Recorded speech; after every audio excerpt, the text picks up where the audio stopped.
In this video, I'm going to show you a simple hack for identifying GM parts and to learn all the years and the models that part fits. This is great if you are shopping for parts. This video is for you. I mean, imagine if you have a 55 Bel Air and you need a bell housing. What if you discover that the same part fits 55 all the way to 1958? This means you can expand your search from 55 to 58 and have a better chance of finding the part rather than a narrow search for only 1955. I'm sure you can see how this would be helpful, and that's why I wanted to make this video. It's all about, IDing those hard to find parts. My name is James Howell, and I'm the son of Danny Howell with Southeast Chevy Parts. We've helped over 150,000 Chevy enthusiasts like yourself restore their classic Chevy dream car. And we specialize in parts in the parts business, so that's why I wanted to make this parts ID hack video for you. If you didn't already see my previous parts ID hack video, I highly recommend it, and we'll put a link in the description below.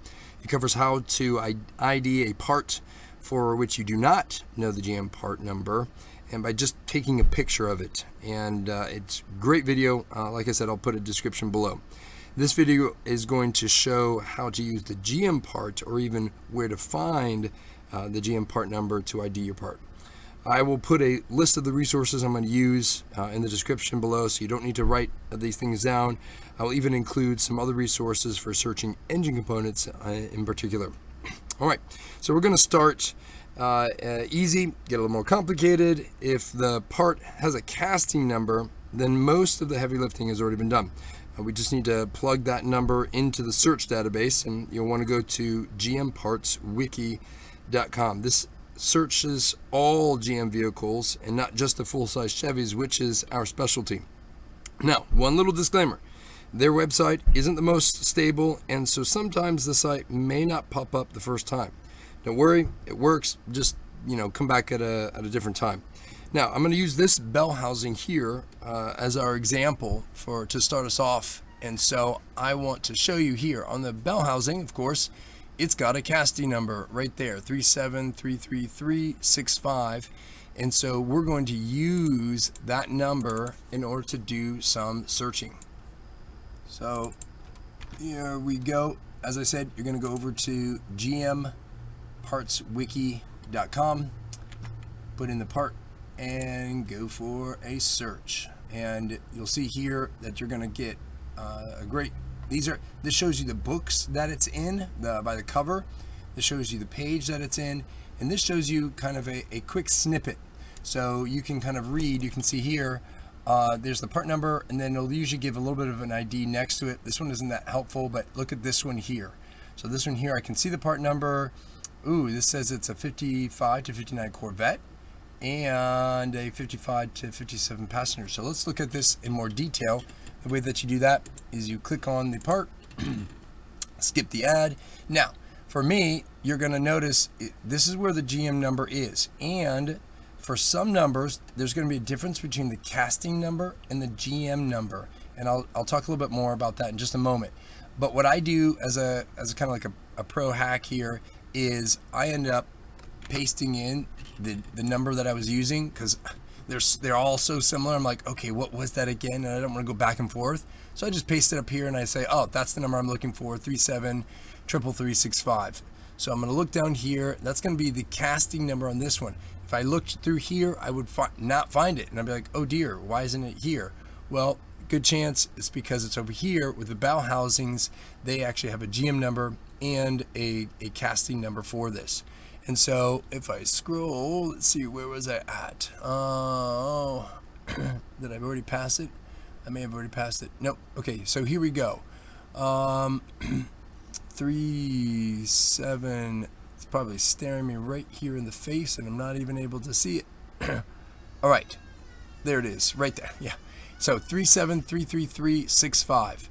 So that's the number that we were looking for. Sure enough, there it is. So you look over here, and yes, exactly as I was seeing in the snippet, it's a 55 to 59 Corvette and a 567 passenger car, 8-cylinder. Now this is great news here, because that means that if I maybe was selling the part, I might be like, ooh, hey, I don't want to tell it's a passenger car. I'm going to say it's a Corvette, because a Corvette's going to be more valuable, even though it's the same part. And but I could also perhaps purchase a Corvette one knowing that it will fit my Tri-5. And so this is something to note.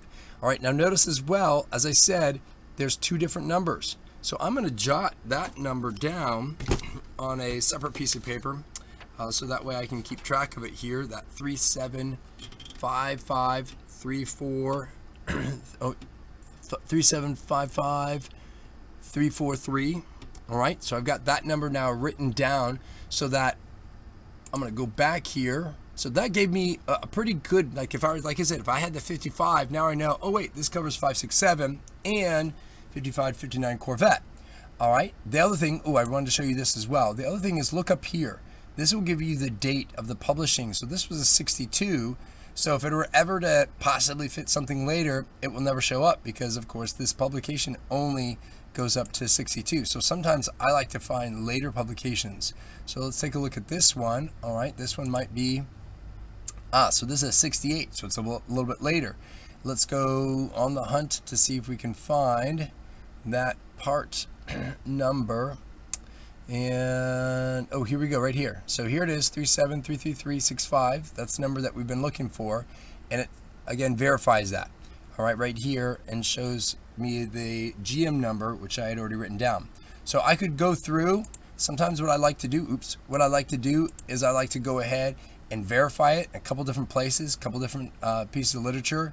Great resource and for doing that because it collaborates all of it. Now, it's only searching and can only do numbers. You can't type in here clutch or Bellhousing or flywheel or anything like that. It only does searches by the number. So that's why you need the GM number here. Now, the other number that I had, 3755343, let's take a look at that because on occasion, you'll get different literature that may have one number but not the other or vice versa. So as I look through here, sure enough, I actually have some different books and that are showing up here. In fact, here's this one right here, and let's look at this one. This one shows me, all right, I'm moving down here. Okay, so take a look at this. This one here, the 37, where's that? Here it is. All right, now notice this one. This one gives me a different number here, 55 to 58, passenger and Corvette. In other words, the passenger car for the 58 also fits that. Now, sometimes what I like to do is be like, are you sure about that?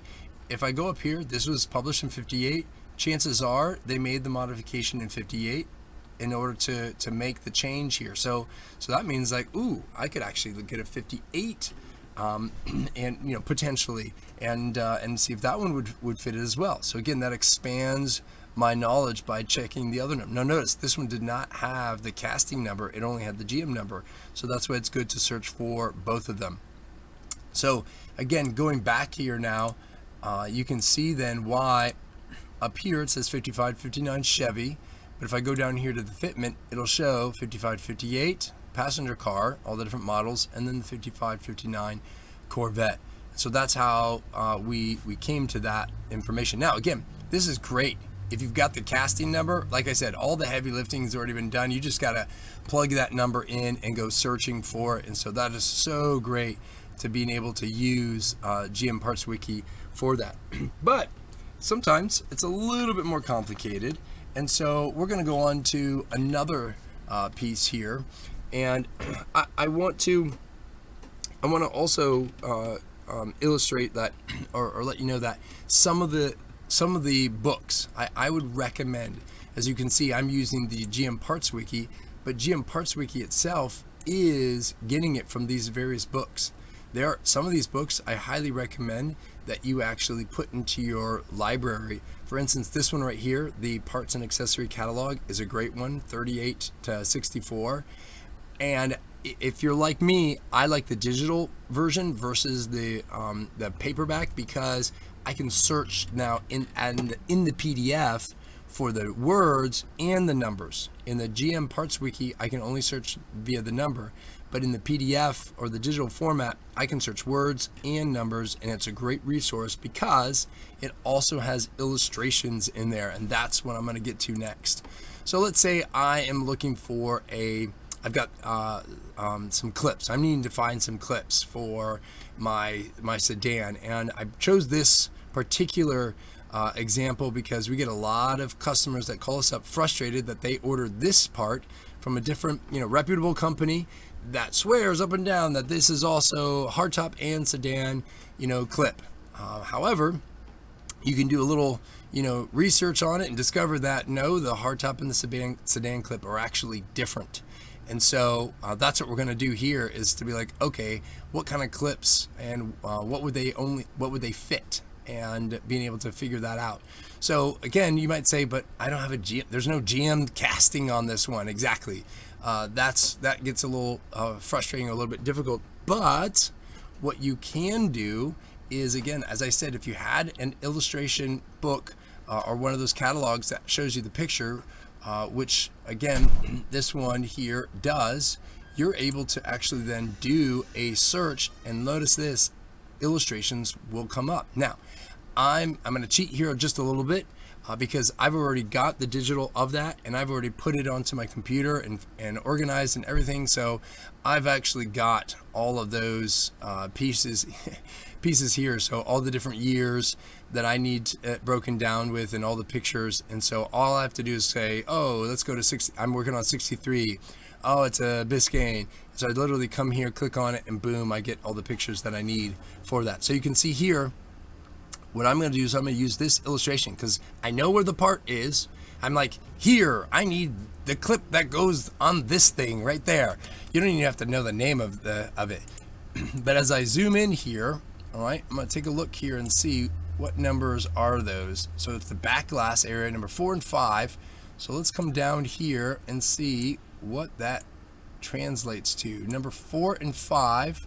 Okay, so it's going to be the same clip for 4 and 5 there. So it looks like it's 4845393. And sure enough, here it is again, same number. So you can see these right here. This is the molding clip that we are looking for. Now, does it fit a hard top? I don't know. Let's find out here. I'm going to come over here so I don't have to type it or write it down again, and just copy it from our site. So there's the part number.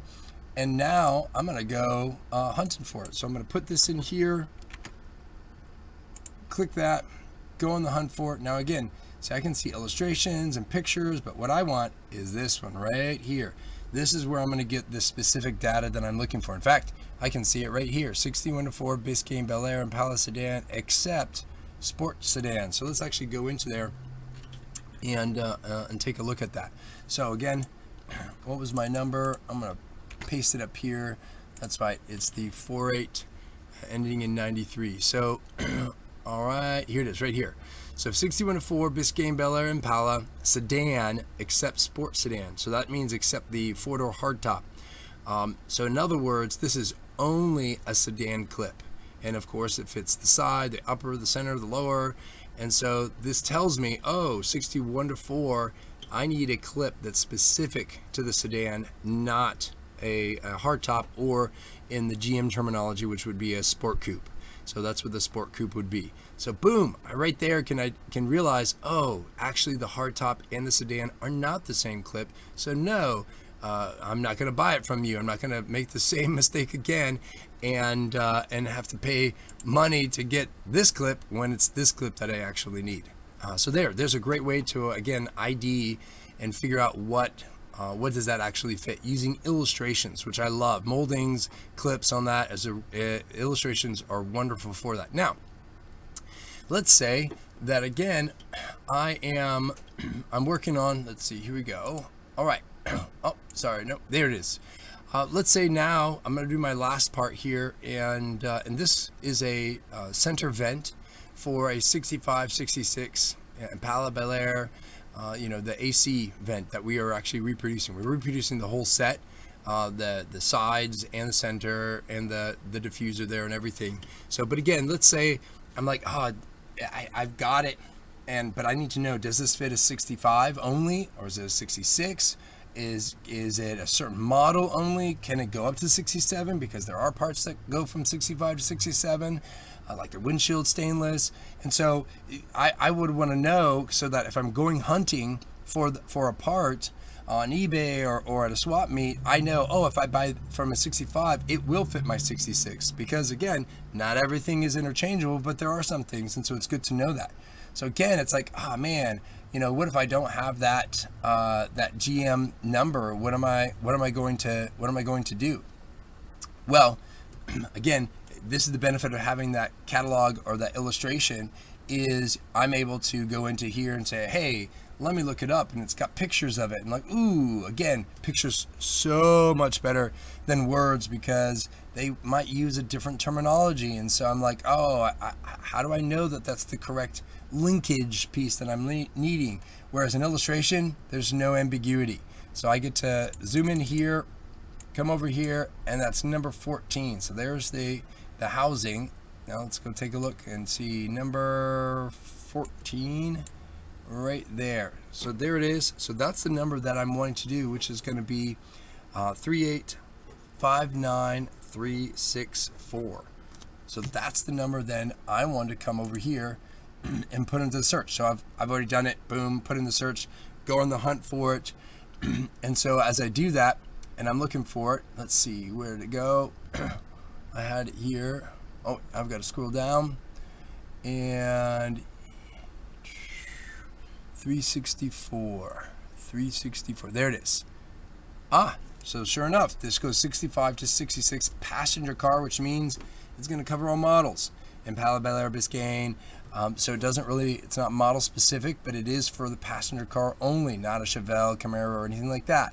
So again, this shows me, yep, that's the center outlet. So notice it calls it an outlet here, or bezel, So people may have different terms for it, but that's why the illustration shows me, 65, 66, that's exactly the part that I need. I could buy this from, or take it off of a 65 or a 66, and it would be the same thing. So again, I hope this is helpful, so that you can see how you can use, casting numbers to be able to search going on to the GM Parts Wiki. You can also use the illustrations that from the books. Now we do have some. For instance, this is a great book if you've got the assembly manual. The assembly manual is great because it has illustrations and it actually has part numbers connected to it. In fact, if you can see in the background here, this is a section of it, and you can see there's part numbers right here for the left, for the right, and it shows, and those are the numbers then that you can use to find and identify your part. So that's really great for moldings and for clips, and even for pieces like the AC unit here, which is hard to kind of like find. There's no casting on it. Now that being said, a number of plastic pieces such as this bezel oftentimes will have a casting number on it, but in fact it's most of them have it on it, but this one did not. And so again, you can use the casting number to search for it, or the illustration, but I just wanted to show you kind of like the awesome feature of being able to search for parts using GM Parts Wiki. Hope you love it. Like and subscribe. If you have any questions or comments, please put them down below. If you'd like to see more videos like this, please comment down below. Love to hear if this is helpful for you, and I'll see you in the next video.